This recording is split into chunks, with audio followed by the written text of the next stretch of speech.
31 ને લઈને કઈ કીટ વસાવવામાં આવી છે, કઈ રીતે કીટ કામ કરે છે અને એસઓજી ની કઈ રીતના તૈયારી? સુરત શહેર પોલીસ પાસે આવી એન્ટી નાર્કોટિક્સની એક કીટ આવેલી છે, જે કીટની કિંમત 15 લાખ રૂપિયા છે અને એનું જે કાર્યવાહી જે છે એ રીતે કરવામાં આવશે કે જે 25 ડિસેમ્બરથી લઈને 31 સુધી જે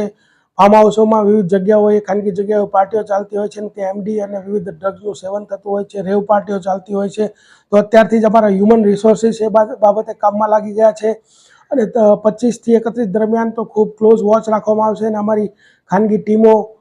ફરતી રહેશે અને ડ્રોનનો પણ ઉપયોગ કરવામાં આવશે અને જો આવી કોઈ રેવ પાર્ટીઓ થતી હશે તો એના ઉપર કાર્યવાહી કરવામાં આવશે અને આ કીટ સાથે લઈ જવામાં આવશે અને ત્યાં જ એમનું ચેકિંગ કરવામાં આવશે અને જો એ લોકોએ આવું કોઈ સેવન કરવામાં આવેલું હશે તો આગળની જે કાયદેસરની કાર્યવાહી હશે એ કરવામાં આવશે.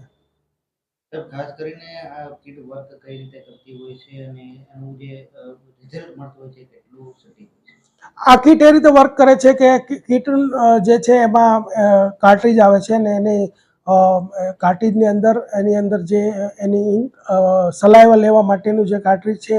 સલાઈવા એની જે આપણી લાળ છે એ લઈ અને એની અંદર નાખવામાં આવતા ખબર પડી જાય છે કે એને ડ્રગ્સનું સેવન કર્યું છે કે કેમ, અને ત્યારબાદ એનો રિપોર્ટ આવતો હોય છે પોઝિટિવ કે નેગેટિવ. જો પોઝિટિવ રિપોર્ટ પ્રારંભિક આવે તો આગળ પછી એને